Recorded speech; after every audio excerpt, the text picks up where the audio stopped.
આવી રહ્યા છે પાલીતાણાથી મહત્વપૂર્ણ સમાચાર ઉપર નજર કરીશું। શાશ્વત તીર્થ શેત્રુંજય મહાતીર્થમાં મૂળ નાયક આદિશ્વર ભગવાનની વાત કરવામાં આવે તો તીર્થ પર મૂળ નાયક દેરાસરની ઘટનાનો જે મામલો હતો આખરે ગભારામાં ફોટોગ્રાફી વિડીયોનો પ્રોજેક્ટ રદ કરવામાં આવ્યો છે। ખૂબ મહત્વપૂર્ણ સમાચાર।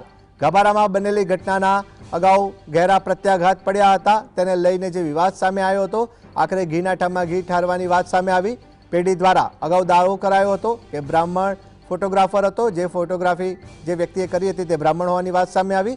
અગાઉથી ફોટોગ્રાફી માટે મંજૂરી લેવાઈ હોવાનો પણ દાવો કરવામાં આવ્યો છે। ત્યારે હવે પેઢીએ મિચ્છામી દુક્કડમ પાઠવી પ્રોજેક્ટ રદ કરાયાનું જણાવાયું છે। જોકે 45 લાખ જેટલી માતબર રકમ ફોટોગ્રાફીમાં ખર્ચવી કેટલી વાજબી તે સવાલ ઉપસ્થિત થયો છે। શાશ્વત તીર્થ શેત્રુંજય મહાતીર્થમાં મૂળ નાયક આદિશ્વર પરમાત્માના દેરાસરમાં ગભારામાં બનેલી ઘટનાના આ ઘેરા પડઘા પડ્યા હતા।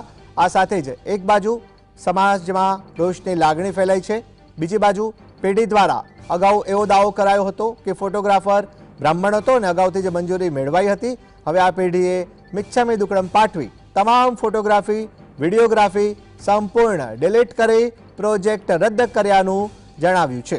પરંતુ હવે પ્રશ્ન એ છે કે સમાજની લાગણી દુભાય પછી પ્રોજેક્ટ રદ કરવા કરતા આવા પ્રોજેક્ટને મંજૂરી આપતી વખતે ટ્રસ્ટીઓએ કેમ વિચાર્યું નહીં તે સવાલ ઉઠ્યા છે। એક અહેવાલ અનુસાર આનંદજી કલ્યાણજી પેઢી સાથે સંકળાયેલ એક શ્રેષ્ઠીએ નામ ન આપવાની શરતે અગાઉ અહેવાલ અનુસાર જાણકારી પણ આપી કે પેઢી દ્વારા કરાયેલા બે બુનિયાદ ખુલાસા ગ્રાહ્ય રાખી શકાય તેમ જ નથી। વધુમાં એવો ખુલાસો કરાયો છે કે કોઈ દાતા દ્વારા 45 લાખનો કોન્ટ્રાક્ટ અપાયો છે તો આટલી મોટી રકમના દાતાનું નામ કેમ જાહેર ન કરાયું? સાધારણ કે ભંડારામાં આવેલા પૈસામાંથી 45 લાખ જેટલી માતબર રકમ ફોટોશૂટ માટે કેવી રીતે વાપરી શકાય તેવી ચર્ચા જોવા મળી હતી।